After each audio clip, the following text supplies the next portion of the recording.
Gene therapy is no longer just a hopeful solution for rare inherited disorders.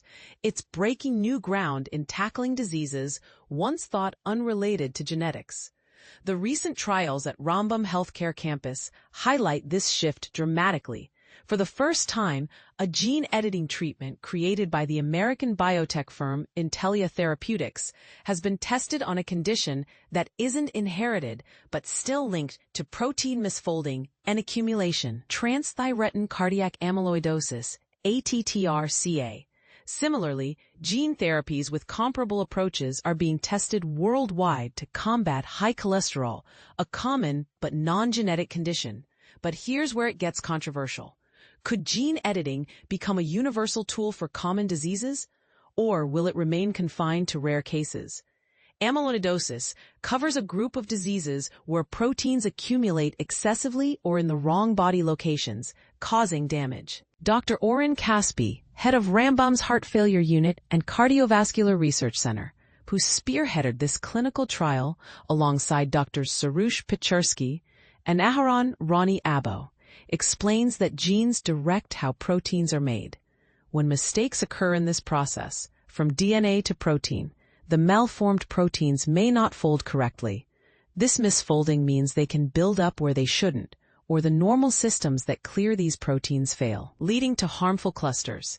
In ATTR-CA, the culprit proteins misfold due either to a genetic mutation or, more frequently, the natural aging process. These deposits eventually disrupt heart function, resulting in heart failure, arrhythmias, and potentially death. Believe it or not, about 5% of heart failure patients fall into this category. When I was studying medicine, ATTR-CA was seen as a devastating, often fatal disease, Caspi recalls. However, rapid progress has transformed that outlook. A breakthrough in 2016 introduced a relatively simple diagnostic test, triggering a flurry of drug development. While medications have existed for a couple of years, they only slow disease deterioration. They don't halt its progression. The gene-editing therapy offers something different, more lasting, and potentially more convenient. Why is ATTR-CA such a good candidate for this approach? Two main reasons. First, the body can get by without producing large amounts of the problematic protein, so stopping its production is safe. Second, the liver manufactures this protein, and crucially, it's an organ amenable to gene-editing delivery techniques. The treatment uses the powerful CRISPR-Cas9 system, which won a Nobel Prize for its precision in cutting DNA. Delivered into liver cells, this therapy snips out the faulty gene responsible for producing the harmful protein. This genetic change is permanent, meaning the liver cells lose the ability to churn out the problematic protein forever. Rather than just slowing decline, the therapy aims to stop the disease dead in its tracks. It could even be a one-time treatment, although some patients might need occasional boosters as liver cells renew themselves over time. Early intervention might prevent heart failure entirely, a game changer for patients.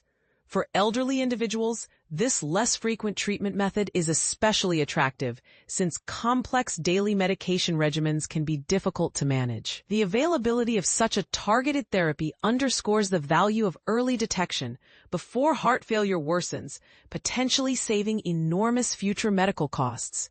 This is a shining example of personalized medicine. It can fundamentally alter a disease's course, says Dr. Abo. Our hope is to extend these benefits to more patients as ongoing research at Rambam continues. So how is the treatment administered? Caspi describes the process. Patients receive the therapy via an intravenous infusion. Prior to that, we use immunosuppressive drugs because the immune system can react, not to the gene-editing compound itself, but to the delivery system carrying it. This immunosuppression is temporary, only for the duration of treatment. Are there risks of unintended genetic changes?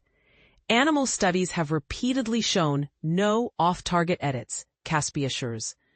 Although confidence in safety is high, thorough testing in human trials remains essential. Gene therapies are already a reality for inherited conditions caused by a single faulty gene, such as beta thalassemia and sickle cell anemia.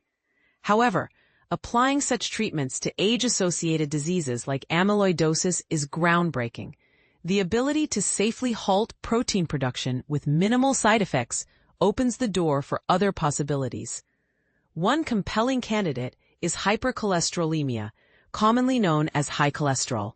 The company behind the ATTR-CA trial, Intellia Therapeutics, is part of a growing group, including CRISPR Therapeutics, Beam Therapeutics, and Verve, that are pioneering gene-editing drugs targeting cholesterol regulation.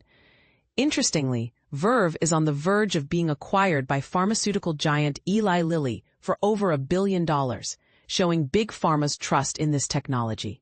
Though cholesterol is a fat, not a protein, the therapy targets genes encoding proteins that control how cholesterol is regulated in the body. This approach mimics a rare natural mutation in some people that lowers cholesterol levels without harm, a brilliant example of using nature's own genetic variations for therapy. Initial results from CRISPR Therapeutics, published last May, showed remarkable drops in bad cholesterol and triglycerides among patients with genetic mutations or severely elevated cholesterol. In the future, such treatments may be an option even for those with moderately high cholesterol, from a mix of genetic and lifestyle factors. So far, no serious side effects have been reported. A promising sign. Verve's upcoming larger-scale trial results, which use a slightly different gene editing technique, are highly anticipated and could further expand this field. Current cholesterol drugs like statins are widely used and effective, but they don't work perfectly for everyone and can bring side effects or require complex dosing schedules. Gene therapy could represent a simpler, long-acting alternative if proven safe and effective over time. But here's the political twist.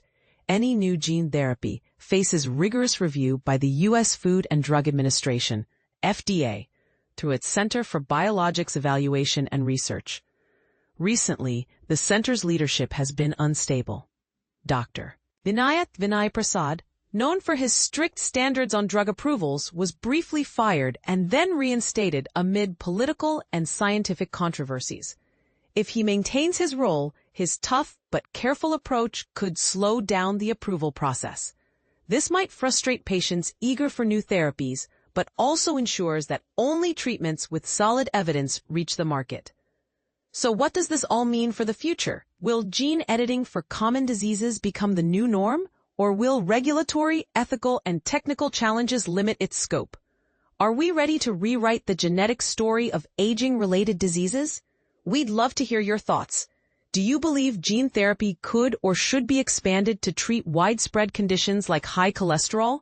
Or should it remain focused on rare genetic disorders? Join the conversation and share your perspective.